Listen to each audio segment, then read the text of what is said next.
Salam Planter Indonesia. Assalamualaikum warahmatullahi wabarakatuh. Sebelum kembali ke rumah, seperti biasa, The Brondol ingin menjawab pertanyaan dari sahabat The Brondol. Pak Pendi, kalau untuk melenturkan pelepah sawit, apakah yang pakai apa?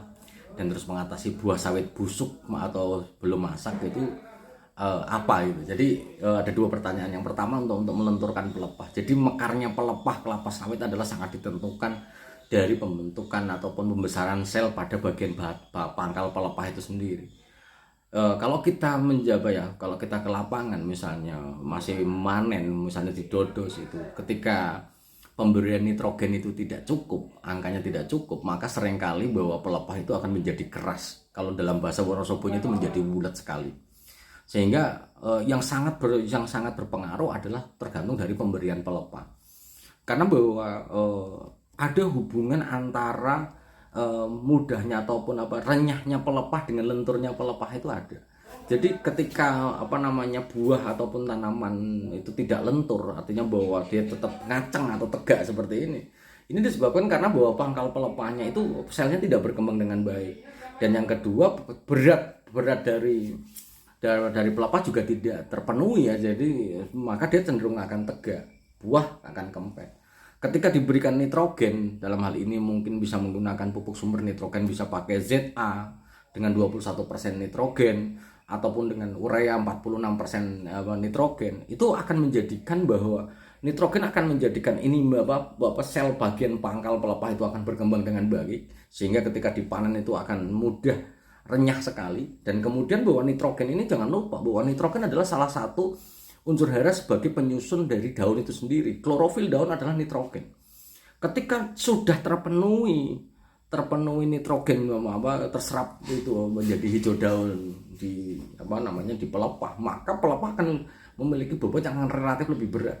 Sehingga dengan dengan renyahnya pelepah berkembang dengan baik sel bagian bawah, kemudian ini berat, maka dia akan mekar, pasti akan mekar dan cenderung akan lentur. Sehingga kalau kita melihat tanaman-tanaman yang tegak itu rata-rata semuanya adalah kurang pelepah. Di sisi lain mungkin banyak juga dari dari para petani yang masih meyakini bahwa untuk melenturkan pelepah adalah boron. Sementara kalau kita melihat dari struktur boron sendiri adalah unsur hara mikro yang diperlukan tanaman untuk diferensiasi sel, perkembangan pelepah, kemudian pembentukan pelepah, perpanjangan pelepah, dan paling penting memang untuk membantu proses penyerbukan tanaman kelapa sawit yang akan membentuk lendir. Sehingga dengan buah yang besar maka dia akan mendorong pelepah menjadi lebih mekar. Pada konsep dasarnya seperti itu. Tapi ketika boron itu dipenuhi tanpa nitrogen dipenuhi, maka ya tetap akan kejepit. Karena yang faktor yang paling penting itu tetap nitrogennya.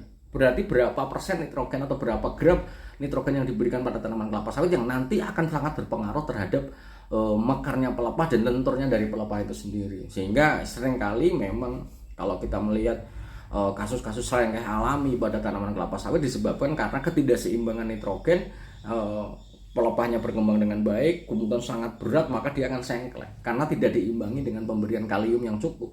Sehingga ketika pemberian nitrogen sama kalium ini tidak berimbang, maka sengklek alami akan mungkin terjadi. Tapi bagi petani-petani yang rata-rata pemberian nitrogennya sangat sedikit sekali, maka dia cenderung tegak seperti ini. Ini tegak, biar mekar, nah, pakai pupuk nitrogen, bisa pakai urea, bisa pakai ZA. Kalau misalnya pakai NPK, maka jumlah nitrogen yang diberikan itu berapa? Misalnya seperti tadi malam diskusi dengan sahabat The Brondol, saya pakai 16-16 Pak Pendi. Apakah 16-16 ini tidak untuk sawit? Jawabannya adalah bisa saja. Namun balik lagi, kalau misalnya pakai 16-16 adalah salah satu pupuk, atau misalnya merek dagangnya Mutiara, itu adalah pupuk yang sangat baik sekali, namun harganya cukup mahal. Tapi kalau untuk vegetatif, untuk hijau daun, mekarnya pelepah, maka Mutiara ini akan menjadi sangat baik bagi tanaman kelapa sawit. Tapi kalau kita ngomongin produksi, maka berapa kilogram NPK 16-16 itu diberikan? Karena mengingat bahwa 16 kandungan kaliumnya hanya 16% saja. 16% saja kalau untuk mendongkrak produksi agak berat. Jawabannya seperti itu. Ini sehingga jawaban yang pertama adalah coba evaluasi pemberian nitrogennya, berapa ureanya, berapa ZA yang diberikan per pokok per tahunnya. Ini menjadi evaluasi bagi sahabat The Brondol ketika ingin melenturkan pelepah. Tapi kalau misalnya pakai NPK, berarti NPK-nya berapa per pokok per tahunnya itu berapa. Itu ya jawaban yang pertama. Jawaban yang kedua adalah bagaimana sih Pak Pendi mengatasi buah busuk yang belum masak gitu, atau buah rang rontok, atau buah sawit yang busuk? Jadi ada beberapa hal. Yang pertama, beberapa kasus itu ketika kita ngomongin buah landak itu tidak akan pernah panen, karena buah landak atau buah cengkeh yang rata-rata di fertil ya, jadi dia tidak masak tapi dia langsung busuk, langsung busuk, langsung busuk dari dulu. Mungkin ini adalah bagian dari penyimpangan genetik generatif yang disebut dengan buah cengkeh atau buah landak. Untuk menanggulanginya, maka kita hanya perlu menggunakan bibit bersertifikat yang mungkin jumlah nanti buah cengkehnya juga akan sedikit. Tapi kalau pakai kentosan dengan random genetik yang mungkin terjadi, ya buah cengkeh adalah hal yang sangat lumrah terjadi di bibit kentosan atau bibit abal-abal. Tapi kalau menggunakan bibit bersertifikat untuk genetik yang cengkeh mungkin akan relatif lebih sedikit.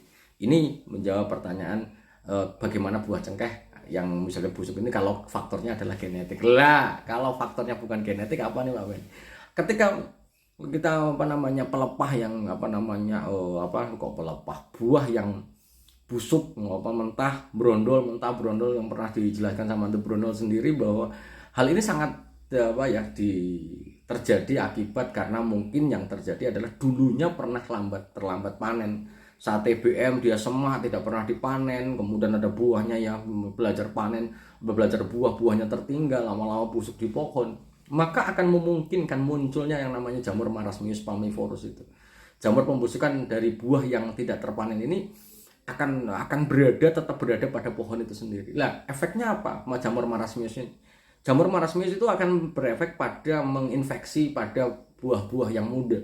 Buah-buah muda, ada hifanya yang nanti ke atas yang nanti akan menginfeksi buah-buah muda. Ketika buah-buah muda ini terinfeksi oleh jamur Marasmius, maka dia relatif busuk dan brondol busuk, bukan brondol yang diakibatkan karena keoptimumnya dari pembentukan minyak itu sendiri. Sehingga bagaimana cara mengantisipasi hal ini? Salah satu yang harus dilakukan yang pertama mesti sanitasi. Ini dari guru saya ini. Yang pertama adalah sanitasi. Sanitasi artinya buah-buah yang busuk ya harus potongi semua dulu. Ketika dipotong semuanya, maka yang terjadi gundul berarti apa ini? Iya, jawabannya gundul. Selama dia nanti buah yang sudah terinfeksi atau belum terinfeksi kita habisi semuanya, maka kita akan memotong siklus hifa dari jamur Marasmius palmivorus. Lah, kalau memang mau diberikan menggunakan fungisida untuk membantunya, maka fungisida kontak yaitu akan jauh lebih baik.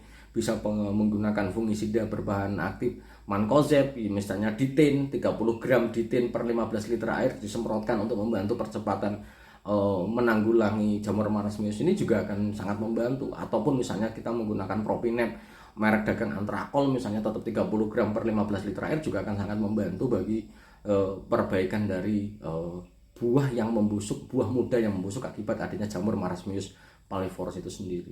Mungkin itu saja dulu yang dapat saya sampaikan di menjawab pertanyaan dari sahabat The Brondol. Semoga bermanfaat dan semoga Allah memberikan kesehatan dan kebahagiaan tanpa syarat bagi kita semuanya, dan salam planter Indonesia. Assalamualaikum warahmatullahi wabarakatuh.